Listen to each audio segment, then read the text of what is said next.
İbn Sina oturub bir yerdə, İbn Sina Şeyxur Rəisdir. Mən düşünürəm ki, İslam filosofları içində İbn Sina qədər yoxdur. Mən belə düşünürəm. Bunu mənim fikrimdə böyük alimlər. İbn Sina Şeyxur Rəisdir. İbn Sinadan o yana filosof tapmaq çətindir. Nə bilim, dahisidir də, bütün tarixin dahisidir. Mümkün deyil. Nədirsə, adam ağlı şaşır onun məqamın başa düşməyə.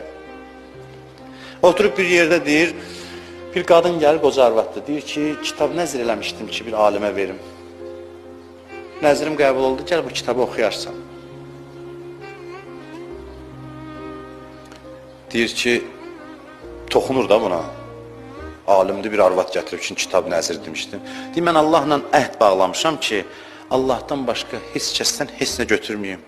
Qadın nədirsə yaxşı. Deyir, Allahdan götür, deyilə. Allahdan götür. Kim dedi ki, sən Allahdan başqa kimsə var? Bu qadın arif imiş. Sən niyə Allahdan başqasını gördün ki, ümumiyyətlə? İbn Sina deyir, xəzalətdən yerə girdim. Bu arvad, bir neçə yer var, bir de burada dəyişiklik yarattı. Bu qadının bu sözü. İbn Sina'nın irfani yolunda.